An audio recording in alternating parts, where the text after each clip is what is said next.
प्रिय विद्यार्थियों, मैं ज्योत्सना शर्मा, हिंदी की शिक्षिका, हलवासिया विद्या विहार। आप 10वीं कक्षा की हिंदी की पुस्तक क्षितिज भाग 2 में संकलित राम लक्ष्मण परशुराम संवाद के 4 अंशों का भावार्थ पूर्व में समझ चुके हैं। आज मैं 5वें अंश का सरलार्थ लेकर पुनः आपके मध्य में उपस्थित हूँ। जैसा कि आपने पूर्व के चारों अंशों में देखा कि राम, लक्ष्मण और परशुराम जी में निरंतर संवाद चल रहा था। भगवान राम बिल्कुल शांत थे, लेकिन लक्ष्मण जी और परशुराम जी दोनों ही क्रोधी स्वभाव के थे, इसलिए निरंतर तर्क वितर्क कर रहे थे। तब ऋषि विश्वामित्र जो राम और लक्ष्मण को सीता स्वयंवर में लेकर आए थे को संकेतित करके परशुराम जी ने जो कहा उसे सुनकर आगे लक्ष्मण जी ने क्या कहा, अब इस अंश में देखिए। तुम तो काल हाक जनुलावा, बार बार मोहि लागी बुलावा। सुनत लखन के बचन कठोरा, परसु सुधारि धर्यो कर घोरा। अब जन देई दोष मोहि लोगु, कटुवादी बालक बद जोगु। बाल बिलोक बहुत मैं बाचा, अब ये मरनिहार भा साचा। कौशिक कहा क्षमीय अपराधु, बाल दोष गुण गनई न साधु। खर कुठार में अकुरन क्रोही, आगे अपराधी गुरुद्रोही। उतर देत छोड़ो बिन मारे, केवल कौशिक शील तुम्हारे। नत यही काटि कुठार कठोरे, गुरे उरिन होतेउ शम थोरे। गादी सुनु कह हृदय, हसी मुनि ही हरिहर सूझ। अय में खांड न ऊख में, अजो न बूझ अबूझ। देखिए यहाँ पर आगे परशुराम जी की बातें सुनकर लक्ष्मण जी कहने लगे, तुम तो काल हाक जनुलावा। हे ऋषिवर, हे मुनीश्वर, आप तो लगता है काल को बार बार, काल माने मृत्यु, आप तो काल को बार बार मेरे लिए आमंत्रित कर रहे हैं। बार बार मोहि लागी बुलावा। हे मुनिवर, मुझे तो लगता है आप काल को अर्थात मृत्यु को बार बार मेरे लिए आमंत्रित कर रहे हैं। सुनत लखन के वचन कठोरा। तब लक्ष्मण जी के कठोर वचनों को सुनकर परशुराम जी ने तुरंत परसु सुधार धर्यो कर घोरा। कर माने हाथ में, परसु माने फरसा, सुधार माने सुधार कर। तब लक्ष्मण जी के वचनों को सुनकर परशुराम जी ने अपने फरसे को सुधार कर अपने हाथ में ले लिया। अब जनि देव दोष मोहि लोगु, और वो कहने लगे अब चाहे लोग मुझे कितना भी दोष क्यों ना दें। कटुवादी बालक बद जोगु।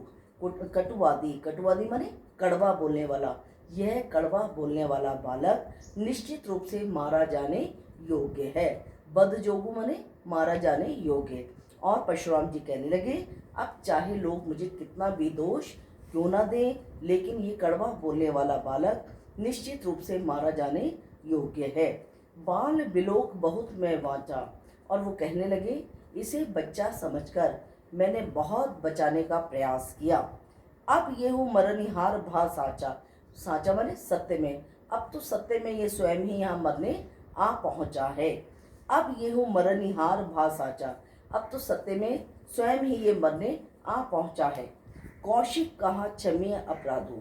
कौशिक माने विश्वामित्र, विश्वामित्र जी को कौशिक ऋषि भी कहा जाता था। तो वो कहने लगे, विश्वामित्र जी बोले कौशिक कहा क्षमीय अपराधु, हे मुनिवर, बालक के अपराध क्षमा करें। बाल दोष गुण गनहि न साधु। साधु माने सज्जन, जो सज्जन व्यक्ति होते हैं वो बच्चों के कभी गुण और दोषों को देखा नहीं करते।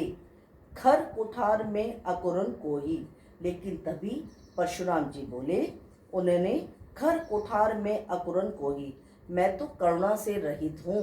अकुरन, करुण माने अमाने नहीं, मैं तो करुणा से रहित हूँ और क्रोधी स्वभाव का हूँ, और मेरे पास तीखा कुल्हाड़ा है। आगे अपराधी गुरुद्रोही, और ये गुरुद्रोह करने वाला अपराधी मेरे समक्ष खड़ा है। उतर देत छोड़ो बिन मारे, और फिर भी मैं बार बार इसको उत्तर देकर बिना मारे छोड़ रहा हूँ। केवल कौशिक शील तुम्हारे, हे ऋषि विश्वामित्र, मैं तुम्हारे शील तुम्हारे स्वभाव के कारण ही इसे बिना मारे निरंतर बार बार छोड़ रहा हूँ। नत यही काटी कुठार कठोरे, नहीं तो मैं इसी कुल्हाड़े से काटकर इसका अभी अंत कर सकता हूँ।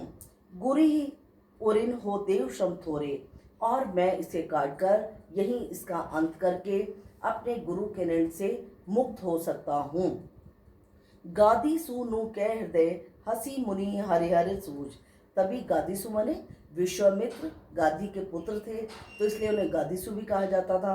तो गादीसु नु कह हृदय, और यह सोचकर गादी के पुत्र ऋषि विश्वामित्र मन ही मन हंसने लगे और सोचने लगे, मुनि को तो सर्वत्र हरा ही हरा सूझ रहा है।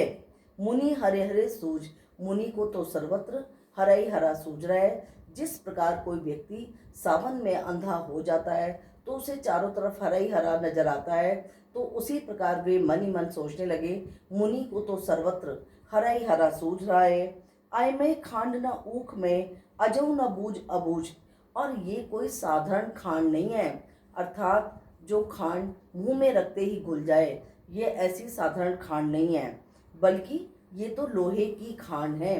अर्थात ये कोई साधारण व्यक्ति नहीं है, ये तो साक्षात राम और लक्ष्मण है, और मुनि ये जानकर भी अनजान बन रहे हैं।